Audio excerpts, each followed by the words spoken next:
네, 영상 자막이 우리 모두 행복한가요? 이렇게 달려있네요. 자, 최근 정부가 코로나 여파로 급감했던 외국인 노동자 우선 입국시키겠다 이런 방침 내놨습니다. 인력난 해소하겠다는 취지인데 이 외국인 노동자들은 막상 어떤 환경에서 일하고 있을까요? 노동력으로만 이 사람들을 봐도 될까요? 사람이 아니라. 자, 이주 인권 연구자 우춘희 활동가와 이야기 나눠보겠습니다. 어서 오십시오. 네, 안녕하세요. 연구자입니까? 활동가입니까? 정체성을 뭘로 규정하십니까? 네, 둘 다 연구와 활동을 같이 하고 있습니다. 사실 연구를 하면서 현장을 모르고 현장을 알면서 하지만 또 연구까지 모른다면 할 수 없겠죠. 그래서 이게 두 개 결합되어 있습니다. 네. 자, 이주 노동자와 생활까지 함께하면서 연구를 하셨다고 들었는데 깻잎 투쟁기? 네. 왜 깻잎입니까? 네, 2020년 제가 이제 6월 여름 2달 동안 경상도의 한 도시에서 직접 이제 사업주 집에 머물면서 깻잎을 직접 따고 포장도 하고 이주 노동자 인터뷰도 하고 그렇게 지냈는데요. 네. 많은 분들이 궁금해하세요. 왜 깻잎입니까? 그랬을 때 이제 깻잎이 사실 노동 굉장히 집약적인 작물이어서 이제 노동자들이 이제 투입이 돼서 손에서 시작해서 손으로 끝나는 작물. 일일이 하나씩 따야 되니까. 맞습니다. 기계화가 전혀 안 되어 있어서요. 그렇게 굉장히 집약적인, 굉장히 그래서 이주 노동자들이 그 빈 곳을 채우는 그런 작물입니다. 네. 그러니까 밤에 환하게 불 밝힌 비닐하우스가 있다면 그 안에는 대부분 깻잎이 자라고 있다고 듣기도 했었는데 국내 이주 노동자가 몇 명이나 들어와 있나요, 지금? 네, 지금 현재 그 조사를 보면요. 이제 이민자 체류 실태 및 고용 조사를 보면 이민자 중 취업자가 한 85만 명. 85만 명. 네, 그리고 미등록 이주민까지 한 39만 명, 합하면 한 120만 명 정도가 이제 이주 노동자라고 볼 수 있겠습니다. 이분들 없으면 실제로 농업 노동이 굉장히 어려워지는 상황이죠? 네, 맞습니다. 그래서 현장에 가보시면 다들 그런 말씀하세요. 이제 외국인 없으면 농사 못 지어. 그럴 만큼 정말 10곳 중에 4명이 이주 노동자이고요. 그리고 채소나 과일, 특히 이런 재배하는 곳에서는 이주 노동자가 정말 다라고 해도 과언이 아닐 정도입니다. 네. 우리가 굉장히 크게 기대고 있다는 얘기인데 특히 농업 노동자들이 많으니까 우리가 먹는 것의 대부분은 이분들 손에 기대고 있다고 말해도 과언이 아닐 텐데요. 문제는 처우죠. 이분들 어떻게 지냅니까? 네, 맞습니다. 일단 그 2020년 12월 소캥 씨가 이제 기숙사에서 이제 한파로 사망한 사건이 있었는데요. 그 이후에 고용노동부에서 굉장히 많이 지침도 바꾸고 그 열악한 숙소를 제공하지 않도록 많은 제도 개선이 있었지만 네. 여전히 사실 열악합니다. 저게 지금 비닐하우스인가요? 네, 비닐하우스 안에 이제 있는 그 주거 시설적입니다. 네, 부엌이고요. 저 지금 집 그래서 좀 나은 곳에 지금 농가주택이네요, 살고 있는데, 여기는. 네, 맞습니다. 개조해서 살고 있는데 저 농가 주택의 1인당 아이고. 네, 1인당 이제 통상 임금의 15%, 약 1인당 30만 원을 받게끔 되어 있습니다. 제도가. 그래서 저 농가 주택의 월세는 약 90만 원이 넘습니다, 사실. 그러니까 그 이주 노동자들이 사는 저 열악한 환경, 저 숙소에 사는 조건으로 네. 한 달에 20만 원씩을 낸다고요? 네, 컨테이너 보이시는 거는 약 한 16만 원에서 한 20만 원이고요. 그 사방에 벽이 있는 그런 농가 주택은 1인당 30만 원에서 35만 원 내야 됩니다. 그래서 그곳에 한 3명만 산다 하더라도 벌써 월세가 100만 원이 되는 꼴이죠. 거의 시골에 무슨 숙박업소가 있는 거나 비슷하게 느껴지기도 하네요. 네, 너무 좀 비싼 가격입니다. 그리고 한 사람당 이제 받기 때문에 그렇게 좀 더 높은 가격이 되는 거에 대해서 좀 이주 단체들이 문제 제기를 하고 있습니다. 그 좁은 공간에 이주 노동자가 여러 명 같이 산다면 숙박비는 굉장히 많이 들게 되는 구조인 거고. 네, 그렇죠. 사실 한국 분들은 이제 월세 산다 하면 한 공간에 대해서 지불을 하지만 그렇죠. 이 고용 허가제 같은 경우는 1인당 지불을 하기 때문에 그렇게 월세가 높게 책정이 됩니다. 네, 이주 노동자 숙소의 형태 조사한 고용노동부의 공식 자료입니다. 조립식 패널 37%라는 얘기죠. 네. 컨테이너에 사시는 분들도 24% 정도 되고. 비닐하우스는 지금 저 통계에는 없는 건데 네. 비닐하우스와 비닐하우스 내 시설 이건 또 다릅니까?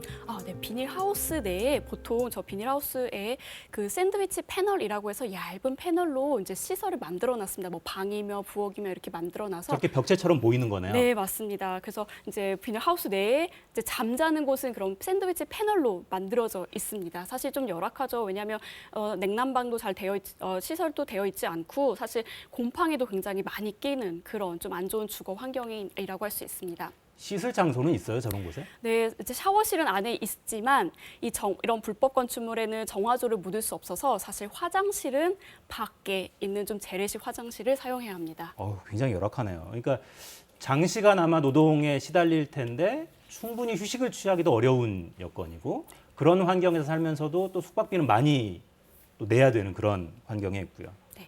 임금은 제대로 받습니까, 저분? 네, 그게 좀 가장 문제인데요. 물론 임금을 잘 주시는 고용주분도 분명 계시지만 임금 체불이 그냥 개인의 불행이 아니라 굉장히 구조적으로 있다는 걸 이렇게 통계로 지금 보실 수 있는데요. 임금 체불액도 매년 증가하고 있고 이 임금 체불을 신고하는 이주 노동자의 수도 매년 증가하고 있습니다. 왜 그렇습니까? 체불을 해도 뭐 어떻게 구제할 방법이 없습니까? 그럼? 네, 사실 고용노동부에서 이제 노동지청에 가가지고 조사도 받고 법원에 가서 뭐 그 조사도 받고 재판도 결과도 나오고 뭐 합의서도 쓰고 하지만 여러 과정이 있다 하더라도 좀 강제적으로 이 사업주에게 밀린 임금을 받아낼 수 있는 좀 그런 제도가 취약합니다. 그리고 또 이분들은 체류 기간이 이제 정해져 있기 때문에 네. 이제 임금 체불이 발생한다 하더라도 뭐 곧 당장 떠나야 된다면 이걸 장기적으로 해결할 수 없고 출국해야 되는 상황이니까 더 해결하기가 어렵다고 생각합니다. 그 구체적인 그 이주 노동자들을 많이 실제로 만나서 연구를 하셨으니까 네. 그 중에는 굉장히 마음 아픈 사례도 있겠는데요, 그러면? 네, 맞습니다. 제가 이제 가명으로 세이응 씨인데요. 그분 같은 경우는 한국에서 4년 한 8개월, 9개월 정도 일을 했는데 임금 체불 3년 7개월 동안 임금을 받지 못했습니다.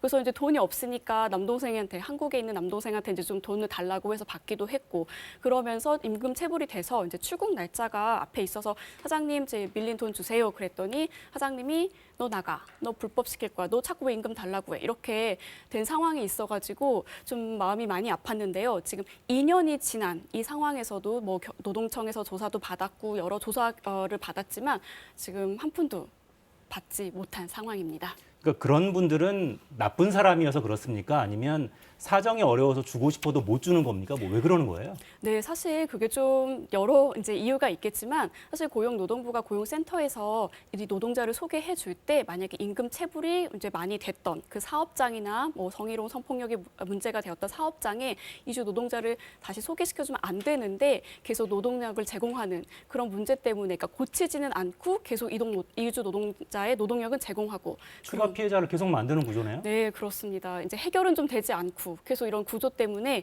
이런 좀 구조적인 문제가 발생한다고 볼 수 있습니다. 그러니까 사실 코리안 드림을 갖고 한국으로 오신 분들일 텐데 이런 억울한 사례가 안 생기게 하려면 저거 좀 줄이기라도 하려면 정부나 지자체는 뭘 좀 해야 될까요, 그러면? 네, 일단 임금 체불액에 대해서 좀 꼼꼼하게 조사를 하고 고용센터에 계신 분들도 일단 통역 서비스를 좀 많이 만들어 주시면 좋을 것 같아요. 통역 서비스. 네, 이주 노동자가 문제가 생겼으면 이걸 의논하고 토론하고 또 사실 한국어가 좀 어렵지 않습니까? 이분들에게 그래서 통역 서비스로 제공해서 제대로 된 법률 서비스라도 좀 제공을 한다면 좀 이렇게 큰 문제가 조금 이렇게 미리 미연에 막을 수 있지 않을까 그런 생각이 듭니다. 그러네요. 자기 권리 주장하기도 어려운 여건에 있으실 테니까 네, 아마도. 맞습니다. 지원하는 거는 대부분 민간 단체들의 자발적인 움직임 이거 말고는 거의 없다고 봐도 됩니까? 네, 사실 네, 저는 그렇게 좀 현장에서 그렇게 느꼈습니다. 이주 노동자가 자기 문제를 편히 이제 얘기하려고 고용센터에 전화를 해도 언어가 통하지 않는다거나 혹은 그냥 사장님 말씀 잘 듣지 왜 이렇게 문제를 네가 만드니 이런 아유. 식으로 그렇게 이제 회유하는 분들도 사실 계셨고 사실 현장에서 이제 도움을 많이 주시는 공무원분들도 분명 계시지만 좀 구조적으로 이런 문제는 그냥 너가 참아 이런 식으로 이제 좀 넘어가기 때문에 이주 인권 단체에서 이런 임금 체불이라던가 성희롱 성폭력 문제 주거 문제들을 좀 크게 목소리를 내고 있는 상황입니다. 우리가 너무 어두운 이야기만 했나 싶기도 한데 네. 사실 이주 노동자들이 우리 농촌 사회 경제 구조에 굉장히 큰 도움이 되는 측면도 아마 있을 걸로 보이는데요. 그 이야기는 다음에 제가 모시고 한번 들어보겠습니다. 시간이 다 됐네요. 다음엔 밝은 이야기도 한번 해보죠. 네, 좋습니다. 얼마나 소중한 이웃들인지 이야기를 나눠보겠습니다. 자, 우춘희 이주인권 연구 활동가였습니다. 감사합니다. 네, 감사합니다. 자, 사사건건은 월요일에 돌아오겠습니다. 다음 주에도 4시엔 사사건건.